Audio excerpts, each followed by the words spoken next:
Bismillahirrahmanirrahim. Assalamualaikum warahmatullahi wabarakatuh. Alhamdulillah wassalatu wassalamu ala rasulillah wa ala alihi wa sahbihi wa mawalah wa la hawla wa la quwata illa billahi wa ba'du. Alhamdulillah, segala puja dan puji hanya milik Allah subhanahu wa ta'ala. Salawat dan juga salam kita hadiahkan kepada Rasul kita Nabi besar Muhammad sallallahu alaihi wa ala alihi wasallam. Kita akan membahas tema tentang hilangnya berkah dalam rumah. Apa penyebabnya? Ma'asyiral muslimat yang dimuliakan Allah Azza wa Jalla, tentu setiap kita pasti menginginkan di dalam rumah itu ada kebaikan, dan tidak ada yang mau di antara kita dalam rumah itu penuh dengan keburukan. Dan kebaikan dalam rumah itu tentu karena banyaknya berkah yang terdapat dalam rumah kita. Makanya ketika banyak berkah dalam rumah kita, secara otomatis rizki akan melimpah. Baik rizki secara harta, rizki secara iman, rizki secara ilmu, pasangan, keturunan, dan begitu seterusnya. Ketika berkah itu muncul di rumah kita, maka semua akan kita dapati. Tetapi sebaliknya, ketika dalam rumah itu tidak ada keberkahan lagi di dalamnya, maka pasti akan banyak terjadi masalah. Suami bertengkar dengan istri, istri bertengkar dengan suami, anak pula bermasalah, ataupun mungkin rumah rusak-rusak gitu ya. Pokoknya tidak ada ketenangan hidup dalam rumah itu jadinya. Lah, apa penyebabnya? Inilah yang kita akan bahas di pagi hari ini. Sebab hilangnya berkah di dalam rumah. Ma'asyiral muslimat yang dimuliakan Allah subhanahu wa ta'ala, yang pertama, karena para penghuni rumah itu sudah mulai meninggalkan membaca Al-Quran. Kalau dalam rumah tidak ada yang membaca Al-Quran, atau mulai Al-Quran ditinggalkan, maka Nabi SAW mengatakan, la taj'alu buyutakum maqabir. Janganlah kalian jadikan rumah-rumah kalian seperti kuburan. Kenapa demikian? Inna syaitan yanfiru minal baitil ladzi tuqra'u fihi suratul Baqarah. Karena setan itu akan lari dari rumah yang dibacakan padanya surah Al-Baqarah. Maknanya kalau kita tidak membaca surah Al-Baqarah, berarti di rumah itu banyak setannya tuh. Ya, tentu bukan hanya dikhususkan dengan Al-Baqarah setiap hari kita baca. Al-Quran secara umum itu mendatangkan barakah. Makanya Allah subhanahu wa ta'ala mengatakan di dalam Al-Quranul Karim, wa hadza kitabun anzalnahu mubarakun musaddiqul ladzi baina yadayhi. Dan inilah Al-Quran, kata Allah, kami turunkan mubarak, di dalamnya penuh dengan berkah-berkah. Makanya kalau penghuni rumah itu banyak membaca Al-Quran, maka ibu akan rasakan pengaruh berkah Quran itu dalam rumah. Dan itu pernah saya dengar sendiri gitu kan, dari salah satu ikhwan kita. Dia mengatakan, Ustaz, dulu saya jarang baca Quran, tapi setelah sering membaca Quran, minimalnya di pagi hari itu 2 lembar, dia bilang begitu. Masya Allah, katanya, rizki saya diluaskan dan rumah tangga saya disakinahkan. Ya, kita tidak heran dia mengatakan seperti itu, karena juga secara dalil dari Al-Quran dan Sunnah, memang Quran itu membawa berkah. Ini yang pertama. Yang kedua, tidak menanamkan ketakwaan dan iman. Di dalam Al-Quranul Karim Allah Subhanahu wa ta'ala mengatakan, walau anna ahlal qura amanu wattaqaw la fatahna alaihim barakatim minas sama'i wal ardh. Kalaulah seandainya penduduk negeri ini mau beriman dan bertakwa, tentu kami akan bukakan kepada mereka berkah dari langit dan dari bumi. Maknanya kalau seandainya penghuni rumah itu berusaha untuk terus meningkatkan takwa dan imannya, seperti yang dilakukan Nabi SAW kepada keluarganya.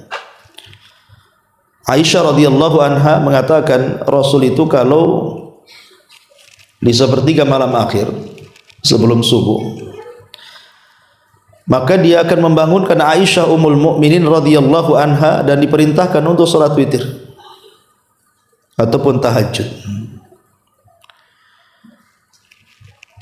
Dan dari sini Nabi SAW mengatakan, rahimallahu rajulan, semoga Allah Subhanahu wa ta'ala merahmati seseorang yang membangunkan istrinya kemudian mengajak dia salat malam. Dan begitu juga sebaliknya, rahimallahu imra'atan, semoga Allah merahmati seorang wanita yang membangunkan suaminya untuk salat malam. Artinya ketika kemudian ditanamkan takwa dan iman, terus meningkatkan ketakwaan dan iman dengan memperbanyak ibadah dalam rumah, maka itu salah satu bentuk turunnya berkah. Ini yang kedua. Yang ketiga, at-tasmiyatu,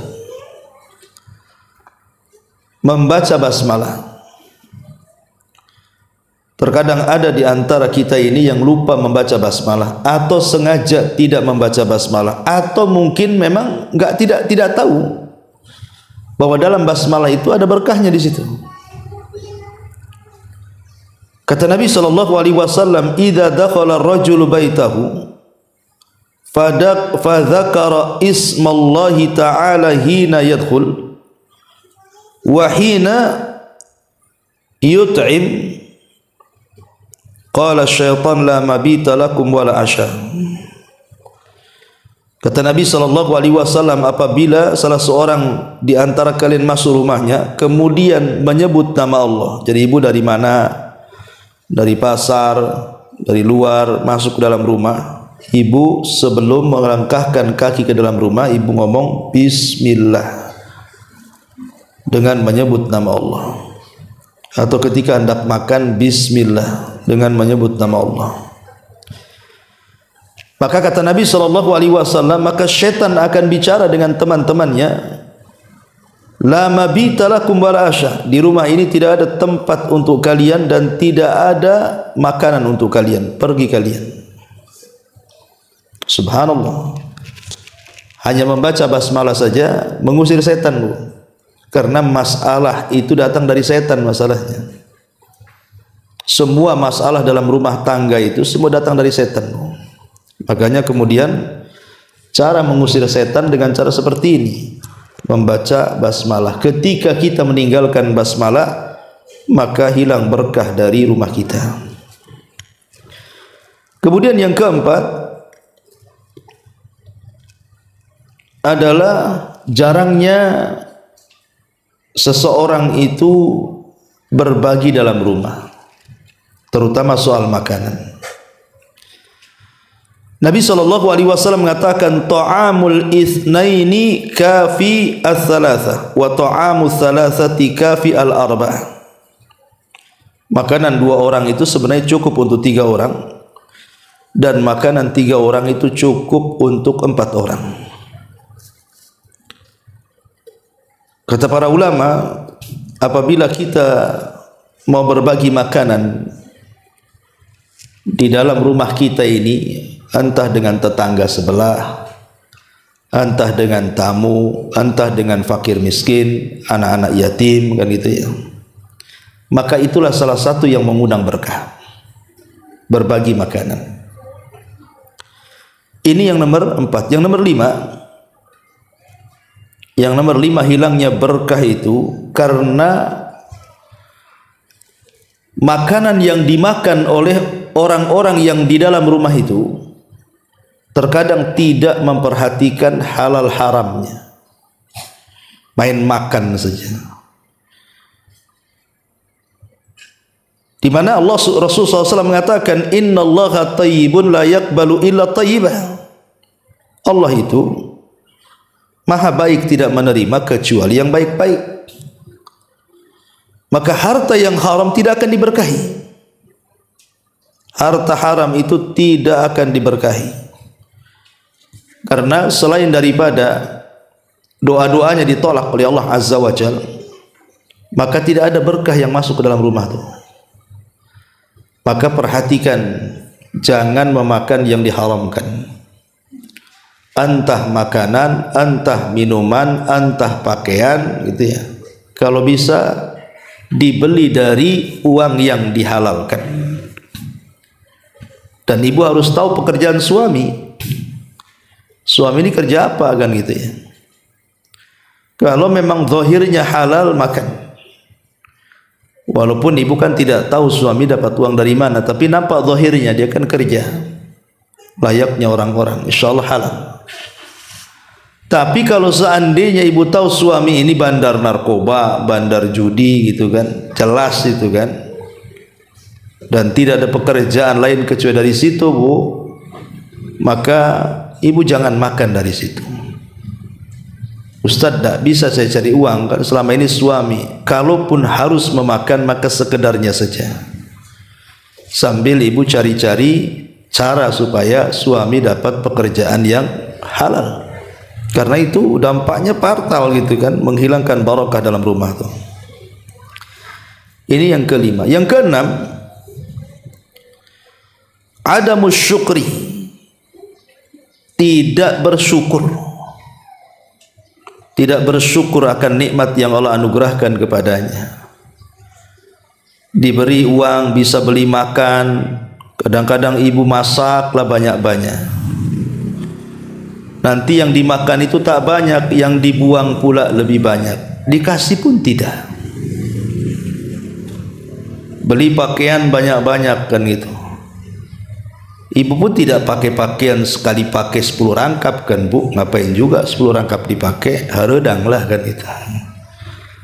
Terkadang ada yang mungkin 10 tahun yang silam itu nggak pernah dipakai-pakai, ya ngapain coba pakaian 10 tahun dalam lemari itu, kasihkan orang lah kalau memang nggak dipakai. Kadang-kadang kita ini tidak bersyukur, memubazirkan sesuatu, membuang makanan, membuang minuman, membuang uang, dan begitu seterusnya. Ini hilang berkahnya nanti. La in syakartum la azidannakum wa la in kafartum inna adzabi lasyadid. Kalau kalian bersyukur, ku tambah nikmatku.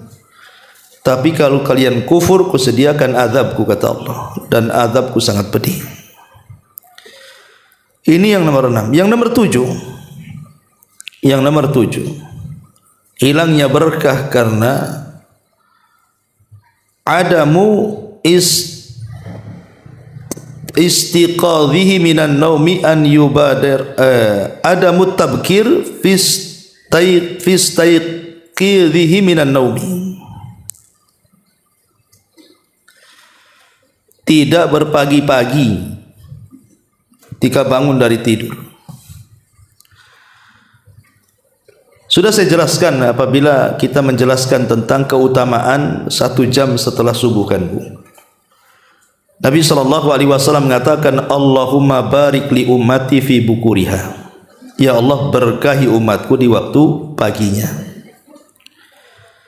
Karena waktu pagi adalah waktu berkah. Jangan sampai ketika berkah turun kita tidur. Jangan sampai ketika berkah turun kita pula lalai. Manfaatkan waktu turunnya berkah itu dengan berzikir, berdoa, baca Quran kan itu kan. Supaya ketika turun berkah itu betul-betul kita dapat berkah. Makanya Imam Ibnul Qayyim rahimahullahu taala mengatakan, orang yang membiasakan tidur setelah subuh sampai terbit matahari, hilang berkahnya.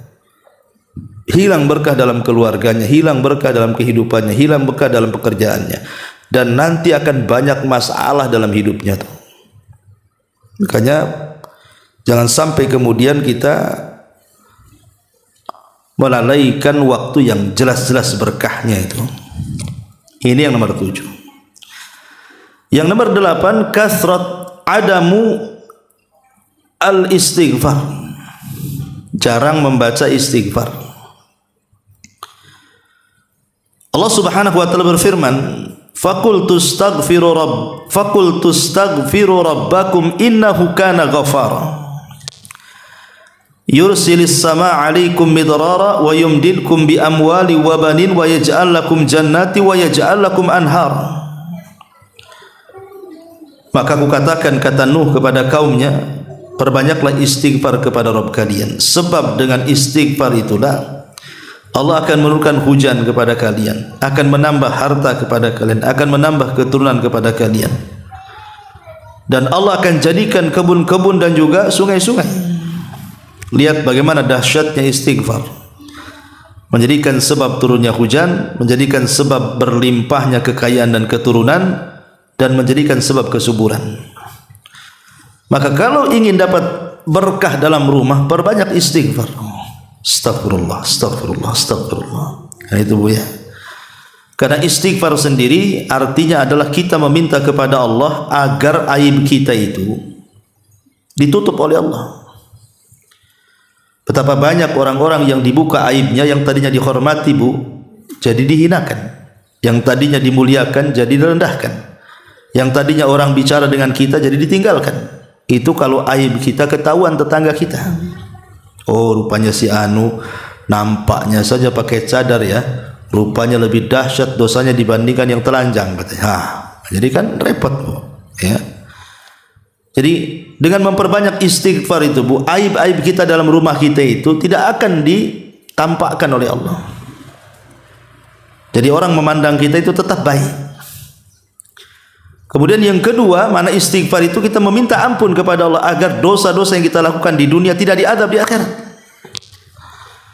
Jadi istighfar itu sendiri manfaatnya besar, ya kan? Menutup aib kita dan menghapuskan dosa-dosa kita. Lebih daripada itu, dengan memperbanyak istighfar itu akhirnya apa? Allah mudahkan semuanya. Suami kerja Allah mudahkan gitu ya. Pekerjaan ibu Allah mudahkan, anak-anak sekolah Allah mudahkan, hanya memperbanyak astagfirullah itu kan berkah Bu ya. Tapi orang yang jarang istighfar nggak akan dapat perkara-perkara seperti ini. Kemudian yang nomor 9, adamu at-tawakkul wa akhdhi bil asbab. Kurangnya tawakal. Ketika orang kurang tawakal dan kurang mengambil sebab, maka susah akan turun berkah. Ketika kemudian ibu tidak pernah bersandar kecuali kepada selain Allah, suami juga sama, bersandar kepada pekerjaannya, tidak yakin dengan Allah, ini bahaya ya. Hiduplah sesuai sebagaimana keyakinan kita bahwa rizki kita sudah diatur, usia kita sudah diatur, bahagia kita sudah diatur, celaka kita sudah diatur, semua sudah diatur. tinggal pasrahkan aja kepada Allah Azza wa Jalla. Sebab orang yang kurang tawakal biasanya rungsek hidupnya, Bu.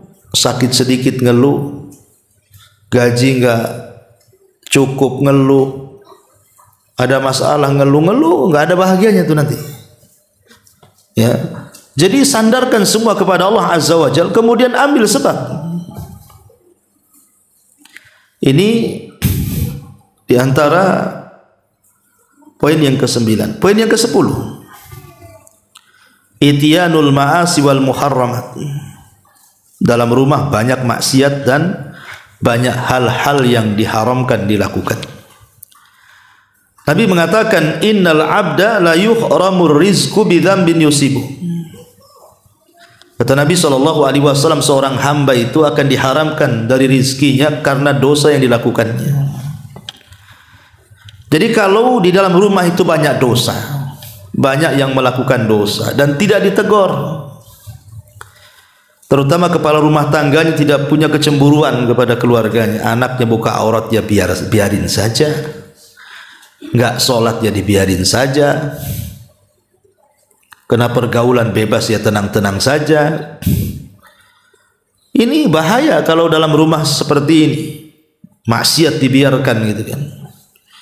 Karena ketika dalam rumah itu dipenuhi dengan maksiat dan keharaman, cabut berkahnya nanti. Nanti banyak masalah di situ. Ini juga yang harus jadi perhatian. Kalau bisa jangan banyak maksiat di dalam rumah. Kemudian yang nomor 11, bakhil wa adamu al-infaq. Bakhil, tidak mau infak, tidak mau sedekah. Padahal setiap hari itu, Bu, malaikat itu datang. Kemudian malaikat itu akan ngomong, Allahumma a'ti mumfikan khalafa wa a'ti mumsikan talafa. Ya Allah, kalau penghuni rumah ini hari ini dia berinfak, tambah rizkinya ya Allah. Ya Allah, kalau hari ini penghuni rumah itu bakhil, tidak mau berinfak, hancurkan saja hartanya ya Allah. Ini yang ngomong malaikat, Bu. Setiap pagi ngomong begitu, Bu. Ya. Makanya kalau bisa setiap pagi itu kita bersedekah. Gimana caranya, Ustaz? Gampang. Ibu tahu celengan, Bu? Tahulah, mana tak tahu celengan. Beli celengan. Jangan yang gambar ayam jago, Bu. Yang biasa aja, jangan bentuk patungnya. Celengan biasa. Tulisi dalam celengan itu untuk anak yatim ataupun untuk pembangunan masjid, untuk membantu dakwah umpamanya. Terserahlah mau tulis siapa. Ya. Ibu kan bisa setiap hari masukkan, nggak usah banyak-banyak lah, kan receh-recehan itu habis belanja itu kan kadang-kadang banyak, Bu. Ada yang 1000, ada yang 500 perak gitu kan. Masukkan aja tuh. Jadi setiap hari pun berinfak tuh. Nanti kalau 1 bulan sudah penuh, sesuai dengan peruntukannya. Kalau untuk anak yatim, kasihkan anak yatim. Untuk pembangunan masjid, kasihkan untuk pembangunan masjid. Untuk pesantren kan itu. Jangan pula sudah penuh pakai belanja pula sama ibu. Enggak niat itu namanya. Ya. Jadi ini juga penting. Biasakan infak karena ini bisa mendatangkan berkah dalam rumah. Ini yang nomor 11. Nomor 12, at-tahawun fi ba'dil a'mali allati tusafu bi annaha syirkun. Bermudah-mudah seseorang itu dengan amalan-amalan yang berbau syirik. Contoh umpamanya sumpah kepada selain Allah,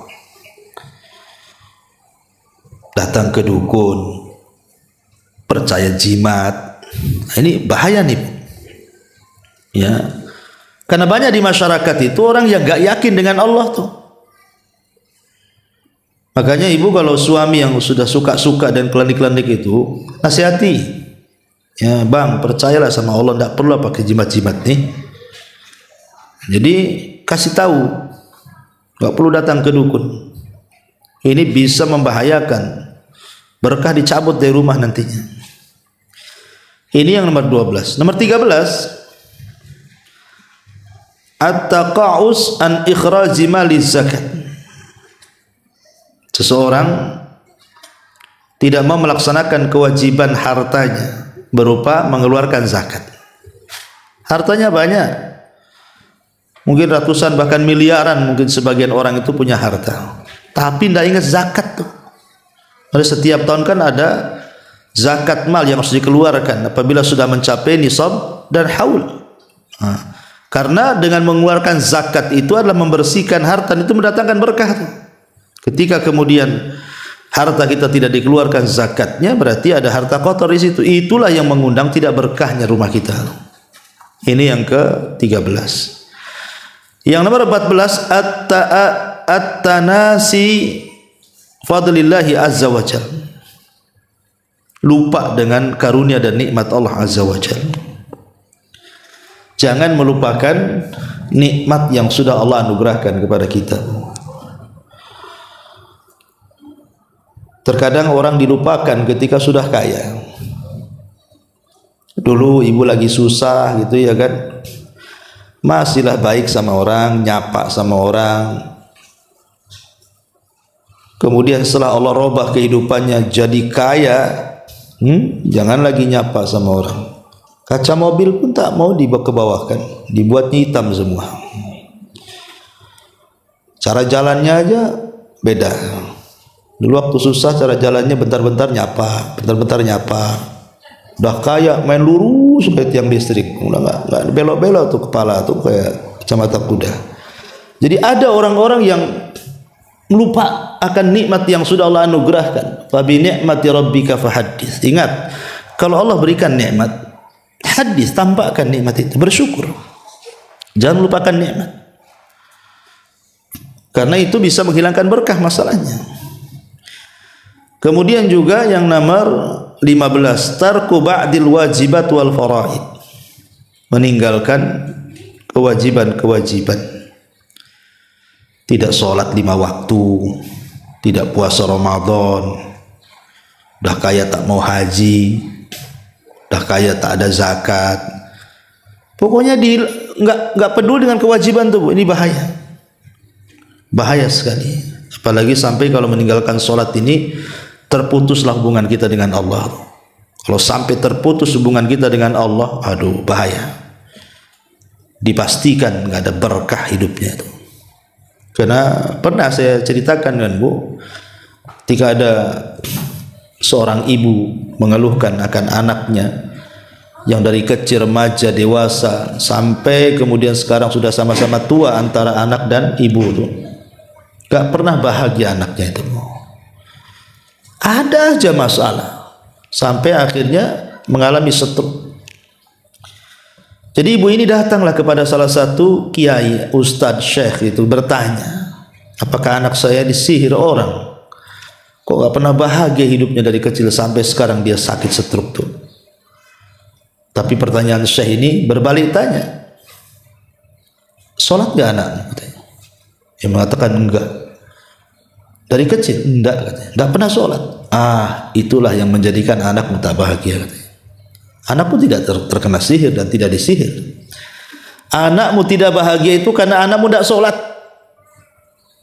Kemudian Syekh ini mengatakan, Bu, tahu enggak apa itu sholat? Sholat itu hubungan kita dengan Allah.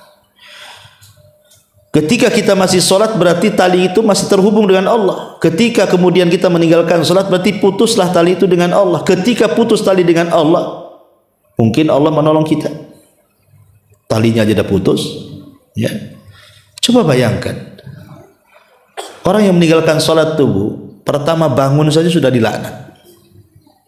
Dia bangun subuh, meninggalkan sholat subuh, dilaknat. Kemudian duhur nggak melaksanakan duhur, dilaknat. Kemudian sore nggak melaksanakan asar, dilaknat. Kemudian menjelang malam tidak melaksanakan maghrib, dilaknat. Kemudian sebelum tidur nggak melaksanakan isya, dilaknat. Bayangkan dari mulai bangun sampai tidur hidupnya dilaknat. Cemana orang kayak gini dapat kebahagiaan, katanya. Maka selamanya orang yang meninggalkan kewajiban itu tidak akan diberkahi.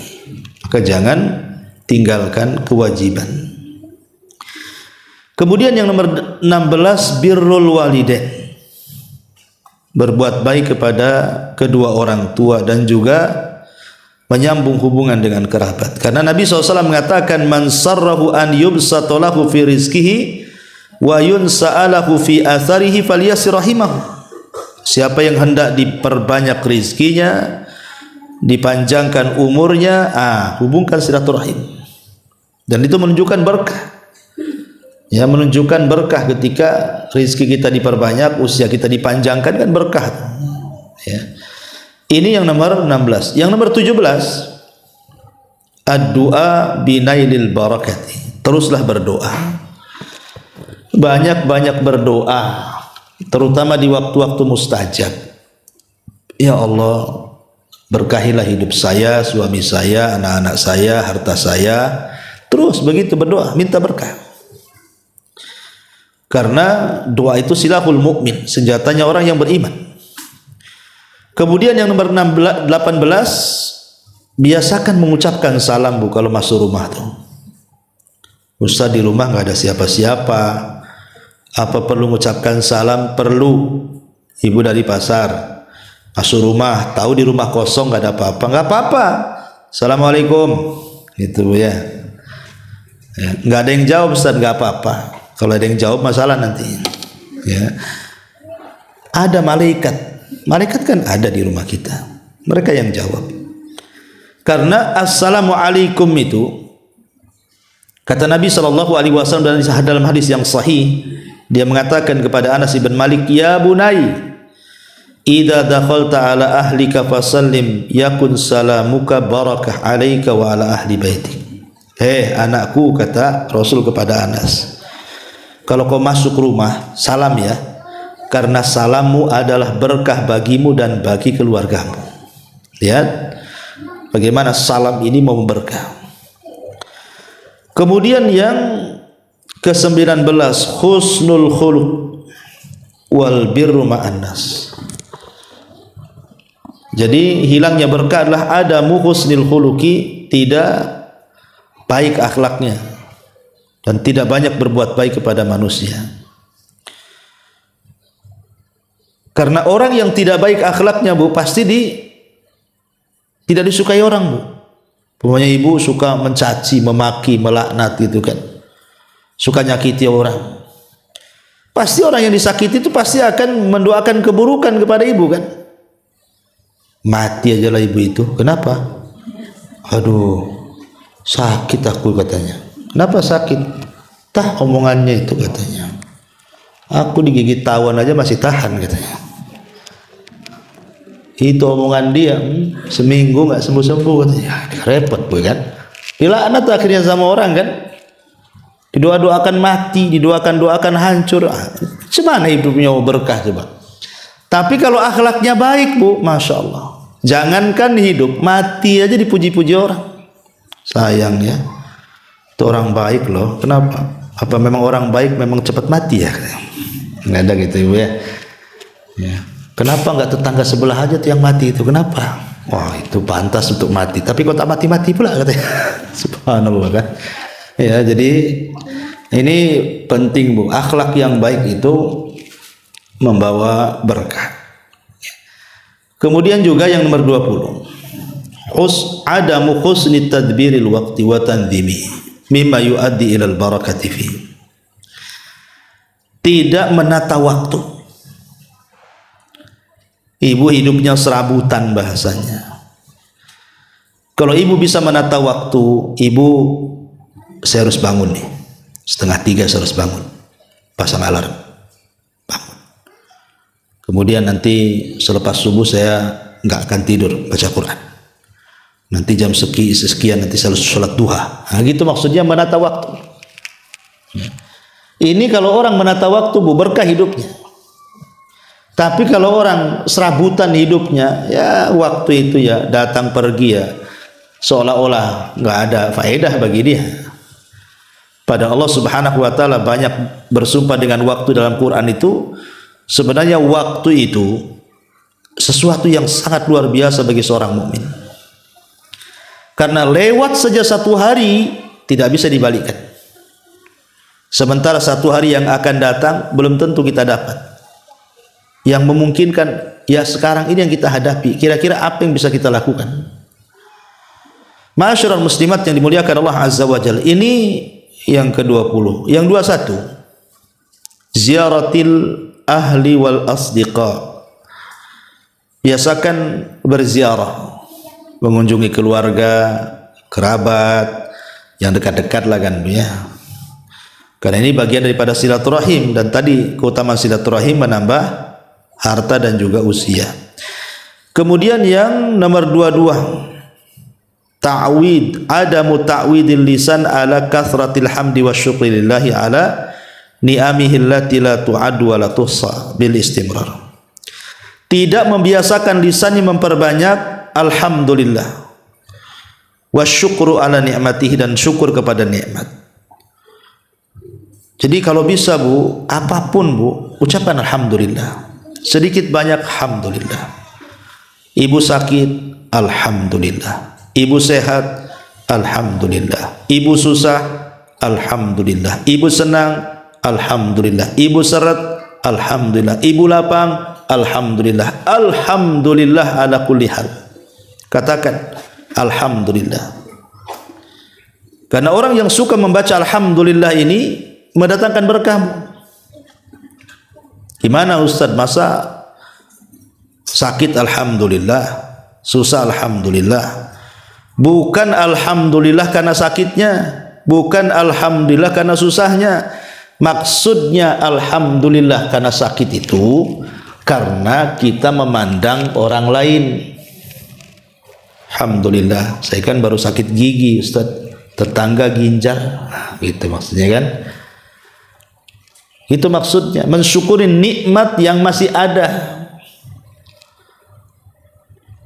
Alhamdulillah ya, suami saya masih bisa bekerja lah walaupun kena PHK. Itu yang sebelah itu udah 5 tahun tak kerja-kerja tuh. Jadi kita bersyukur, maksudnya seperti itu. Itu yang dimaksud mengucapkan memperbanyak alhamdulillah itu. Kemudian juga memperbanyak hilangnya berkah itu karena adamul amanati wasidqi, hilangnya amanah dalam keluarga, hilangnya kejujuran dalam keluarga. Ketika suami sudah tidak amanah menjadi kepala rumah tangga, ketika istri sudah tidak amanah menjadi istri, tidak tahu hak dan kewajibannya, ketika kemudian anak-anak yang merupakan titipan juga dibiarkan tidak ada amanah untuk menjaga mereka, mendidik mereka, membesarkan mereka, dan begitu seterusnya. Atau harta yang dititipkan juga tidak amanah dengan tidak memberikan sedekah, hak sedekahnya, hak zakatnya, dan begitu seterusnya. Pokoknya tidak amanah. Nah, ini hilang berkahnya. Nah. Kemudian juga yang nomor 24, at-ta'amul birriba. Banyak memakan harta riba. Kalau di dalam rumah itu banyak makan riba Bu, bermuamalah dengan riba, itu hilang berkahnya tuh. Makanya Allah Subhanahu wa taala ketika bicara soal riba, Allah mengatakan apa? Yamhaqullahu riba wa yurbis sadaqah. Allah akan menghilangkan berkah riba dan Allah akan memberkahi sedekah. Hilang berkahnya. Maka sebisa mungkin hindari perkara-perkara riba. Kemudian yang nomor 25, al-adamul qanaati war ridha.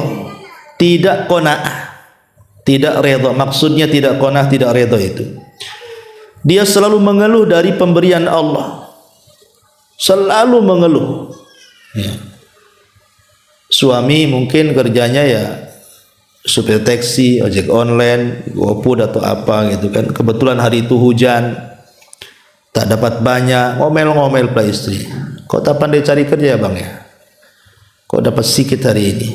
Pasti kau malas-malas. Pasti kau tidur di sana ya? Nah, itu kadang-kadang ada istri yang seperti itu. Dia tidak qanaah, harusnya kan bersyukur, alhamdulillah lah Bang, hujan-hujan pun masih dapat 10 juta. Ya kan? Harusnya kan gitu Bu. Banyak bersyukur. Ini enggak kan gitu ya. Ya, kalau qanaah itu Bu, insya Allah berkah hidupnya, ditambah nanti, ya, dan redho gitu ya. Taib. Kemudian yang nomor 26, adamul qasdi wal israf, tidak hidup sederhana dan berlebih-lebihan. Ya, ada orang itu Bu, hidupnya berlebih-lebihan, kadang-kadang tidak sesuai dengan pendapatan. Makanya kenapa Umar bin Khattab radhiyallahu anhu pernah menegur Jabir bin Abdullah. Jadi Jabir ini ke pasar beli daging, lewat sama Umar. Kata Umar, kau dari mana Jabir? Dari pasar wahai Amirul Mukminin. Ngapain? Beli daging. Kata Umar, apakah setiap yang kau inginkan kau beli? Apakah setiap yang kau inginkan kau harus beli? Katanya. Jangan seperti itu. Ya. Lah ini ucapan Umar bin Khattab, apakah setiap yang kau inginkan kau beli? Ini sindiran. Harusnya ucapan Umar ini bukan kepada Jabir, tapi ke ibu-ibu harusnya. Harusnya Umar tuh ngomong begini itu ya ke ibu-ibu hari ini nih.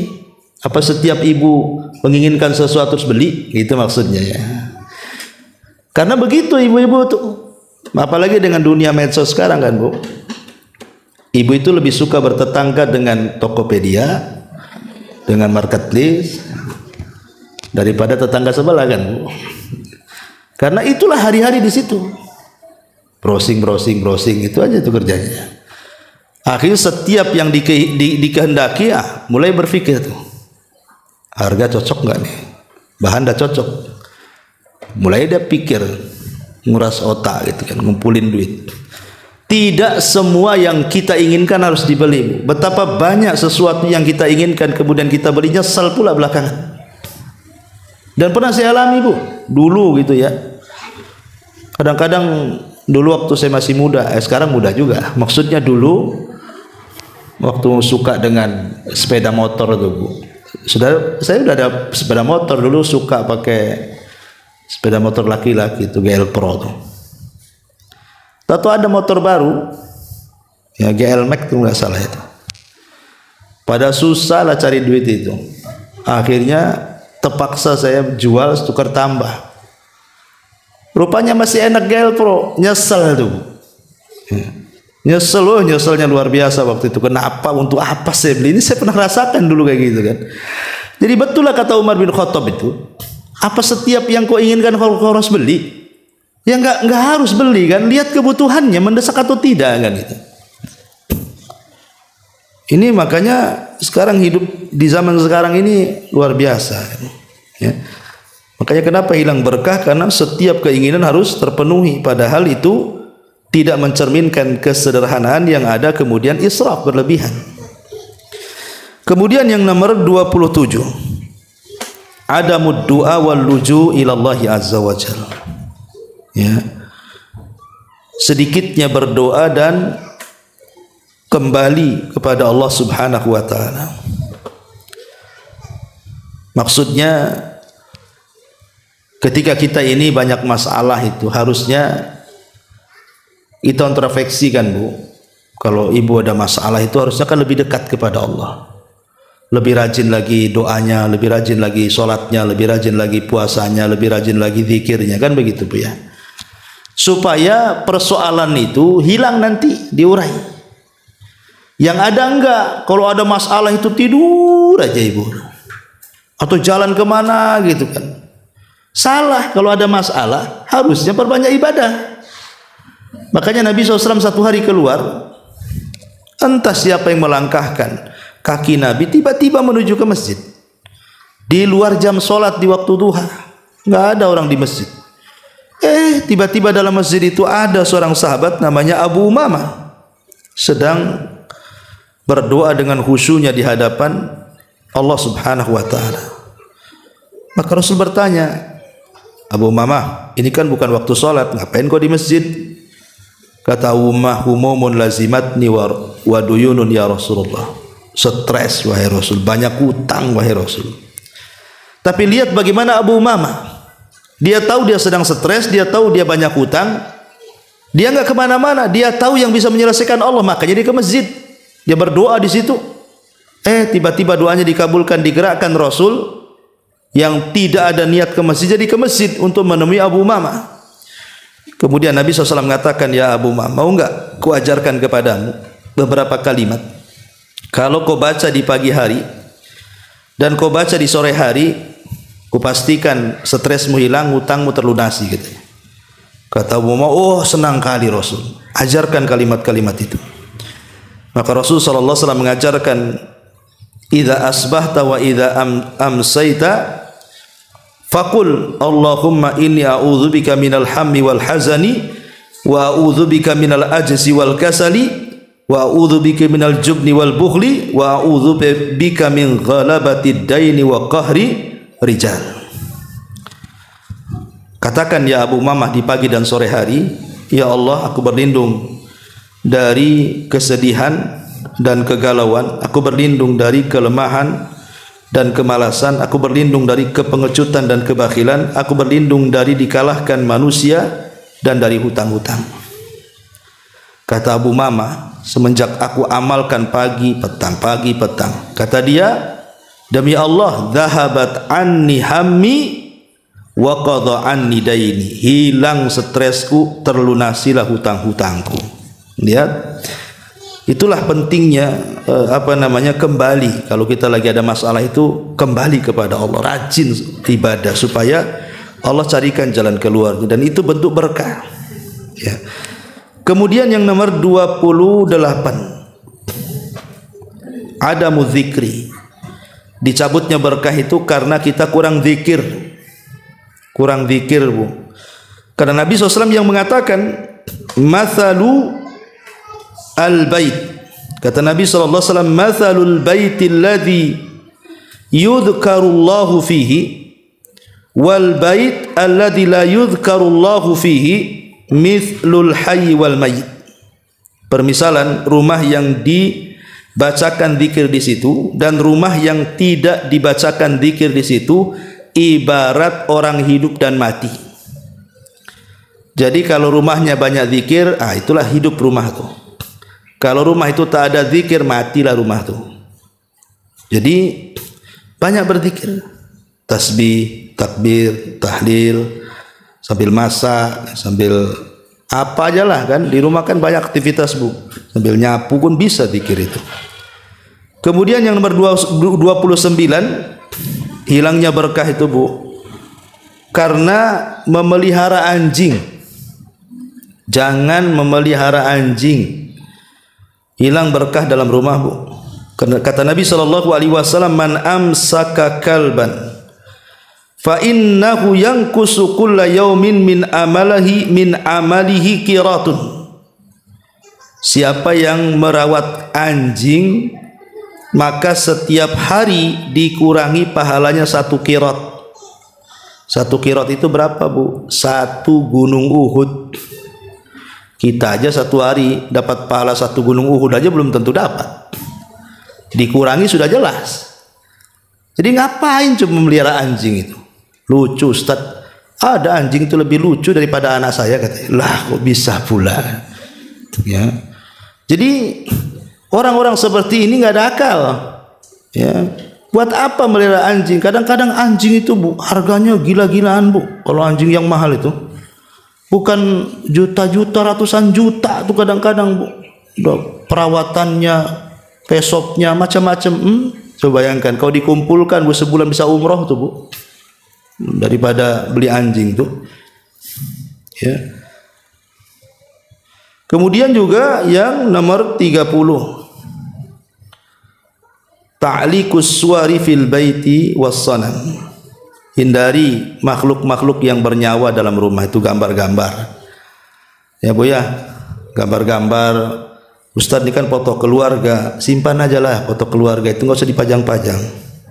Ya kan, bisa ditaruh di album, taruh di lemari, sewaktu-waktu mau nengok kan bisa diambil, Bu. Nggak usah dipajang-pajang. Kenapa kan itu? Karena itu salah satunya yang menjadikan malaikat rahmat yang membawa berkah itu tidak mau masuk masalahnya. Apalagi Ada rumah itu sengaja Bu, di depannya itu dibuat kayak gapura, dibuat di situ patung harimau, patung macan, patung kuda, patung semua di situ. Kan ada tuh orang yang suka patung itu, bertengger semua patung-patung di rumahnya. Ini nggak akan malaikat masuk tuh, ya itu nanti nggak berkah rumah kita jadinya. Kalaupun harus buat patung Bu, jangan patung binatang. Buatlah patung itu kayak buat pohon kelapa gitu kan, atau apa gunung-gunung tuh apa kan, itu jangan binatang, jangan makhluk yang bernyawa, karena itu menjadikan malaikat nggak akan turun tuh, nggak berkah jadinya. Lah ini diantara 30 penyebab, banyak lagi sebenarnya, ini yang saya ringkas, 30 penyebab tercabutnya berkah di rumah kita. Ma'asyiral muslimat yang dimuliakan Allah Subhanahu wa taala. Tetapi kalau seandainya ibu ini memang diberikan nikmat oleh Allah, alhamdulillah Ustaz, kehidupan saya sih bahagia dengan suami, tidak ada cekcoknya, nggak ada pertengkarannya. Kami pun berkomitmen untuk hidup bahagia. Kami pun teruslah ibadah, ngaji, tanggung jawab sama anak-anak, harta yang kami makan pun berusaha yang halal. Pokoknya Masya Allah hidupnya enak lah bahasanya kan Bu, ya. Walaupun demikian ibu sudah berada di atas kenikmatan, maka menjaga nikmat untuk hilang itu perlu. Dengan cara apa? Lakukan 4 perkara supaya nikmat berkah yang sudah ibu dapati hari ini tidak hilang dan terus bertambah. Lakukan 4 perkara. 1, teruslah bersyukur dan mengucapkan hamdalah. 1, tetaplah bersyukur dan mengucapkan hamdalah. Yang kedua, teruslah beradab dengan zat pemberi nikmat. Beradab dengan Allah, ya, dengan melaksanakan perintah dan menjauhi larangan. Kemudian yang nomor 4, teruslah di atas ketaatan kepada Allah Azza wa Jalla. Kemudian yang nomor 3, teruslah di atas ketaatan. Dan yang nomor 4, jangan lupa bentengi nikmat-nikmat supaya tidak ada yang hasad dengan kita dengan zikir dan doa. Bentengi. Karena kadang-kadang ada tetangga-tetangga itu yang tidak suka kita senang. Ada tetangga-tetangga yang tidak suka kita kaya. Ada tetangga-tetangga yang tidak suka kita harmonis. Ada tetangga-tetangga yang tidak suka anak kita ini pandai-pandai. Kan ada tuh mata-mata hasad tuh. Maka supaya mata-mata hasad, mata-mata dengki itu tidak sampai merusak nikmat kita, maka bentengi dengan zikir, dengan doa, Masya Allah la quwata illa billah, atau apalah zikir-zikir supaya nikmat itu dan berkah itu tetap. Ya, wallahu a'lam. Ini yang bisa saya sampaikan. Baik, sebelum saya tutup silakan kalau ada yang bertanya.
Nggak ada.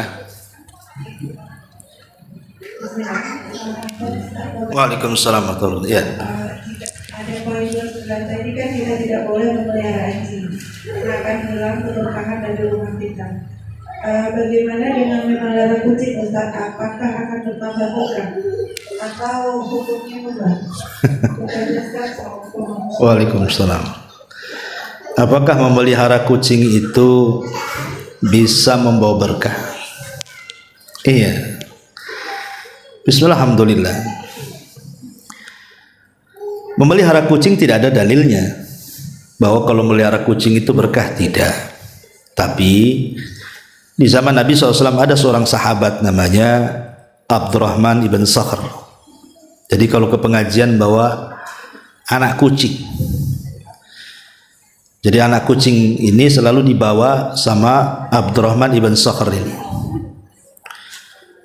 Jadi karena kecintaan Abdurrahman ibn Sakhr kepada anak kucing itu, maka Rasul takjub, ya, sehingga akhirnya memberi nama Abdurrahman bin Sakhr dengan sebutan Abu Hurairah. Abu Hurairah. Hurairah itu kucing kecil. Kalau kucing garong Hirah. Jadi dia suka bawa anak kucing, gitu ya. Intinya bahwa kucing itu, ya, kata Rasulullah SAW, fa innaha minat tawafina alaikum. Dia adalah binatang yang suka tawaf di sekitar kalian. Binatang yang jinak, kadang-kadang ngelendot kepada kita. Makanya air liurnya tidak dinajiskan. Ya, suci air liurnya. Tidak seperti anjing, gitu ya kan. Karena dia selalu ngelendot gitu dekat dengan kita, kadang ya jinak dengan manusia. Tetapi tidak ada hadis kalau melihara kucing itu dapat berkah, tidak ada. Ya biarkan aja lah kucing itu liar di luar. Kalau memang ibu mau ngasih makan, kasihlah makan kucing, anak kucing di situ. Karena begini Bu, terkadang ada juga yang berlebihan gitu kan. Ada orang yang merawat kucing, terkadang kucingnya karena bukan kucing biasa, kucing entah Persia, entah Anggora, entah apa yang mahal-mahal tuh kan Bu. Itu kan perawatannya ngeri Bu. Perawatannya ngeri kan begitu ya. Kadang-kadang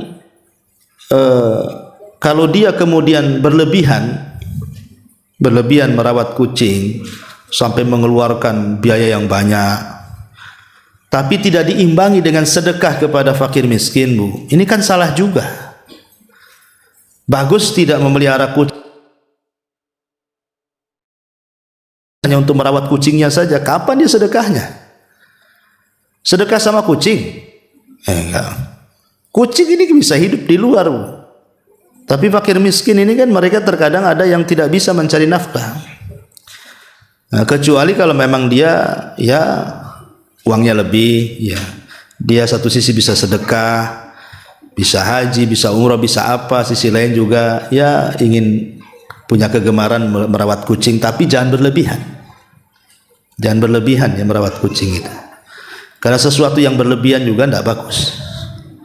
Apalagi kalau seandainya kita tahu bahwa ada sebagian kucing itu kadang berak sembarang tempat gitu kan, mengganggu. Maka ini juga harus jadi perhatian. Ya boleh, tidak ada larangan kita merawat kucing, tidak ada larangan, tapi sekali lagi jangan berlebihan. Dan tidak ada hadis merawat kucing itu akan membawa keberkahan, tidak ada. Ya, wallahu a'lam. Karena banyak khurafat. Dulu saya masih kecil tuh, kalau ada bulan sabit Bu, ada bulan sabit, saya masih ingat tuh waktu kecil-kecil saya dulu itu di kampung. Jadi kalau lihat bulan sabit itu kemudian ada bintik-bintik di bulan itu, itu ada kucing Nabi di situ katanya. Ya, itu ada kucingnya Nabi di sana. Mana ada kucing Nabi di bulan, matilah di bulan kucing. Jadi itu saya kecil-kecil tuh di kampung ada keyakinan seperti itu. Dan juga terkadang dijadikan khurafat kalau orang nabrak kucing di jalan nih Bu, nabrak kucing Bu. Itu kalau kucingnya nggak diambil, nggak dimandiin, nggak dikafani, nggak disolatin, itu nanti dia ditabrak orang katanya kan. Lah ini khurafat Bu, karena sudah mengakar Bu. Kadang-kadang kalau habis nabrak kucing was-was, akhirnya betul-betul kecelakaan gitu ya kan. Karena was-was. Itu khurafat. Nabrak kucing itu sama dengan nabrak ayam. Ibu nabrak ayam, nabrak kucing, nabrak tikus, sama aja. Nggak ada nabrak kucing begini, karena kan tidak sengaja gitu ya. Lain kalau nampak ada kucing, ibu udah ngeker nih, saya tabrak. Itu dolim sama binatang. Ya. Tapi kan ini nggak sengaja. Itu kepikirannya itu seminggu tuh Bu. Kayak nabrak anak orang aja tuh. Ini khurafat. Yang seperti ya kalau nabrak kucing sudahlah. Kalaupun mau dikuburkan ya ambil dikuburkan gitu, supaya bangkainya tidak bau gitu saja. Jangan ada keyakinan lain-lain. Ya, nggak ada keyakinan lain-lain itu. Ya, wallahu a'lam.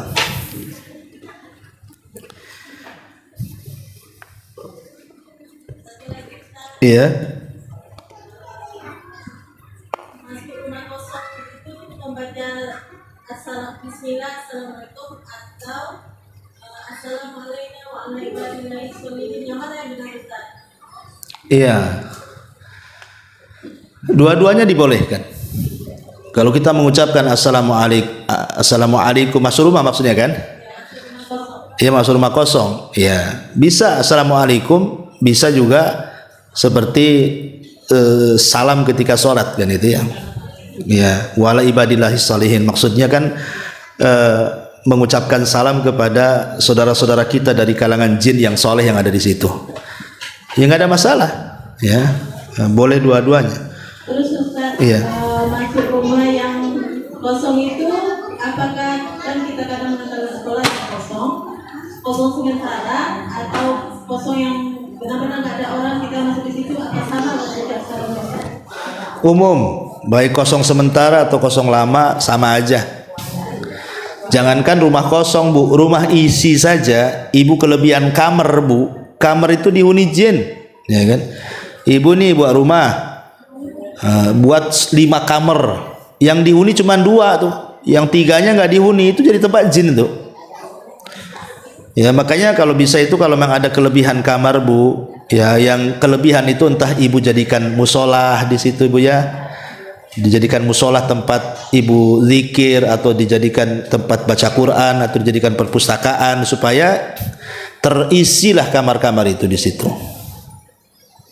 Dan kalau memang rumah itu kosong sudah lama sekali Bu, bukan yang mengucapkan salam, tapi itu ibu baca-baca yang lainnya juga, seperti a'udzu bikalimatillahi tammati min syarri ma khalaq. Itu kan kita tidak tahu, karena kalau sudah rumahnya kosong lama, itu mungkin jadi rumah hantu jadinya kan, banyak setan di situ. Makanya banyak-banyak zikir, apalagi baru beli rumah ini nggak pernah ditempati sama penghuninya, rumah baru kan itu ya. Maka ibu pertama masuk ya baca basmalah, mengucapkan salam, kemudian baca zikir a'udzu bikalimatillahi tammati min syarri ma khalaq, kemudian baca surah Al-Baqarah, ya supaya setan-setannya pergi dari situ.